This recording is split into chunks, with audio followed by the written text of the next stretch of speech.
This is simply not a very reasonable story, but we're going to read it anyway. Or is it reasonable? Wells Fargo staffer found deceased in cubicle at work after foul odor complaints 4 days after scanning into work. My immediate thought was, was it over a long holiday weekend?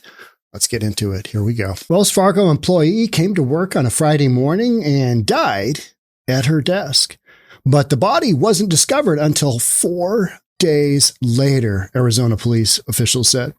Dennis Prudom, 60, was found slumped over in her cubicle at the bank's corporate office in Tempe on Tuesday, August 20th.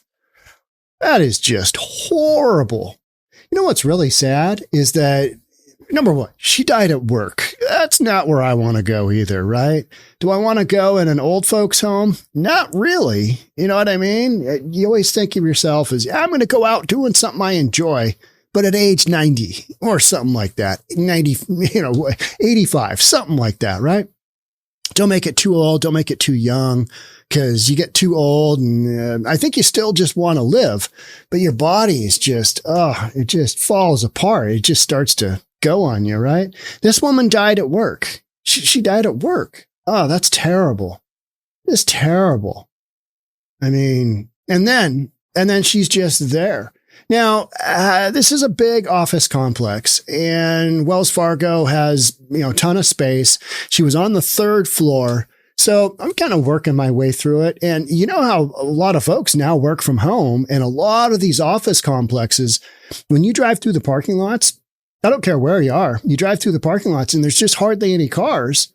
And so you understand that if you go into some of these big buildings, you've just got a ton of vacancy and spaces are spread out. And if Wells Fargo has a ton of space in there and she's off the beaten path, which she was, I could see this happening. It's horrible to happen to somebody, but I can totally see it happening. But the kicker is if people were close enough to smell it, you think they'd, maybe the smell was wafting downstairs or wafting upstairs. I don't know. See how big this is. That looks like it's a 3-story building. So she was on the top floor. So there wouldn't have been anybody upstairs. She had used her ID to scan into the building August 16th at 7 a.m., according to cops. Right on the button, 7 o'clock. To hear that she's been sitting at the desk like that would make me feel sick. An employee at Wells Fargo told K-12 News and an NBC affiliate, and nobody did anything. That's how she spent her last moments. She had a heart attack at her desk. She's off the beaten path. Nobody's around. Maybe she died late on a Friday. Everybody's gone anyway. So so nobody saw her on Friday.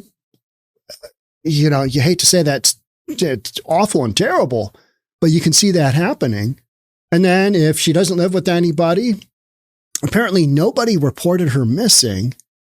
And then they found her on Monday.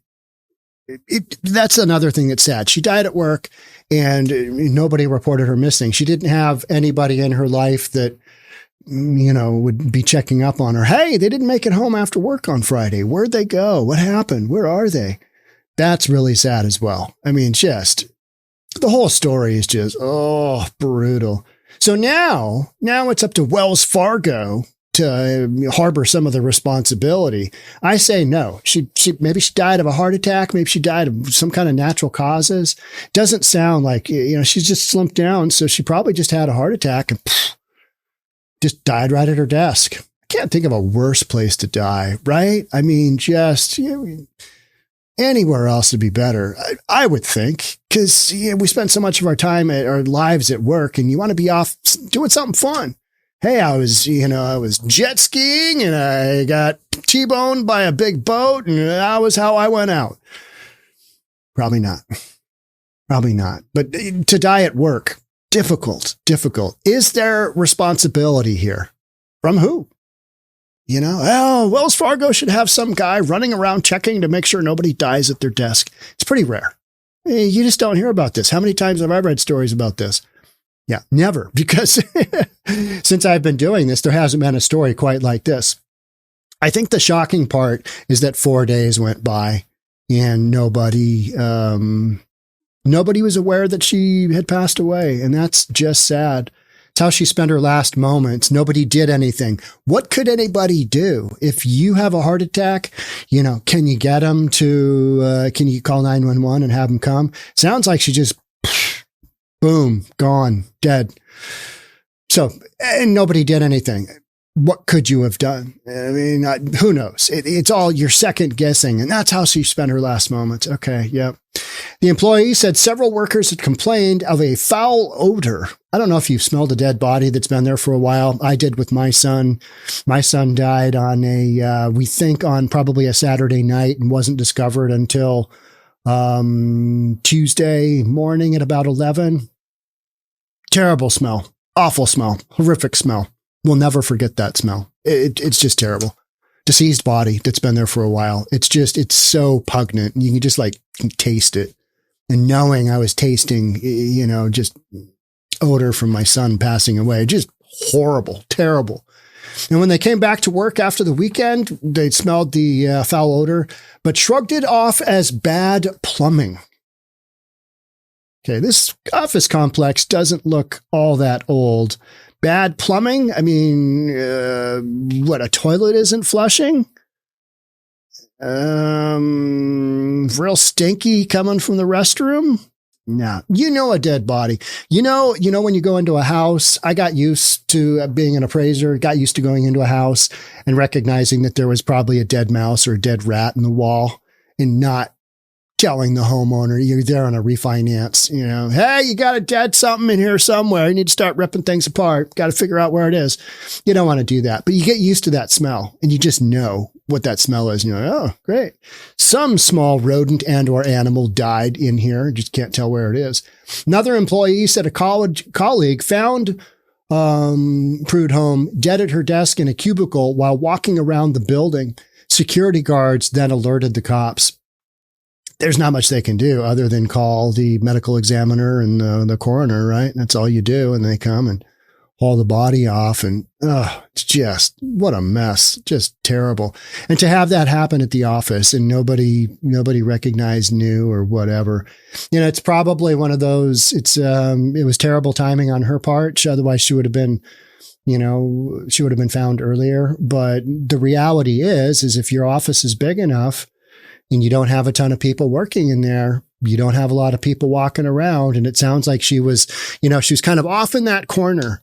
And oftentimes when somebody goes into work, they're on a schedule that's off relative to where their coworkers are. And you may not see anybody when you go into work. That is a common thing. We think of, going to the office and going to work. They were all still sitting in cubicles side by side with, a whole bunch of people around us. That is not the case. And that is not the case for so many businesses now, because people have worked out within their, in their employment with their employers, how they can work 2 days a week from home, 3 days a week from home. And then they come in on this off schedule relative to their coworkers. And maybe they have 1 day a week where they see people. Maybe that was Tuesday or Wednesday for Wells Fargo here. Who knows what their in-office policy was. But what we do know is that, big building, kind of off the beaten path. Don't know much more than that. But yeah, I can totally see that. And while as sad as that is, I don't think you can't place responsibility on anybody. It's like, okay, yeah, I mean, maybe if you'd been there, you could do CPR and get her going again. But then again, you can't run around, life trying to prevent everything. It's like when your children are little and you're resolved to the fact that they may get into some trouble and it may harm them. Hopefully it doesn't, end their life. But you can't control every single little aspect of life. Life is dangerous at times and bad things happen and random things happen.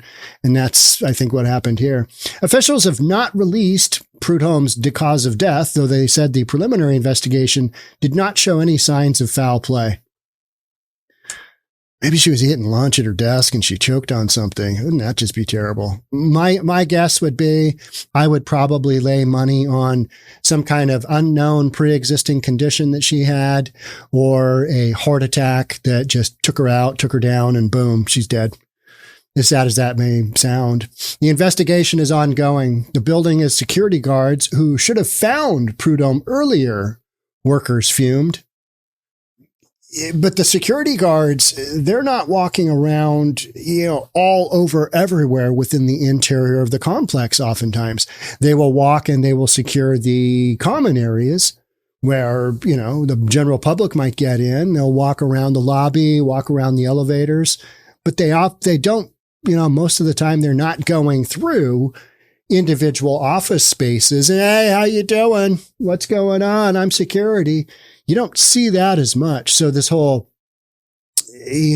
security guards, because if they did have security guards, they certainly weren't doing their job, were they? No. What about the fact that, I guess it depends on what time on Friday she died. Didn't she have any bosses, supervisors, anybody that would kind of know, hey, you clocked in, or maybe they don't know she clocked in, at that point. I haven't seen any email from you. I haven't had any contact. Yeah, maybe she just works totally, online like most of us do. And there just wasn't that human connection. And that is sad. It's just sad that somebody goes down and 4 days goes by in an office complex. But is there liability? I don't think so. Right? Somebody dies, they die. I remember I had a family member through marriage.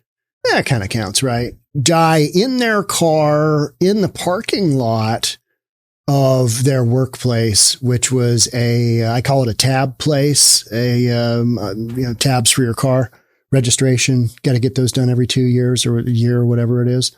But yeah, that was terrible as well. But the individual was not in great health and they passed away. And it's like, oh, that's terrible. In your car. I guess that's better than at your desk. None of this is good. When you die, it's not good. It's boom, game over, done. And that's terrible. But at your desk, at Wells Fargo, and this is not looking good for Wells Fargo. Hey, what happened with that one employee? I don't know. We don't know.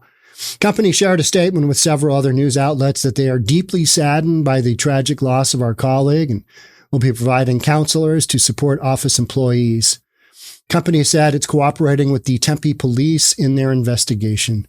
Just need to figure out what she died of and then kind of go from there. But my guess would be, odds are some kind of heart attack or something took her down. And that's really sad.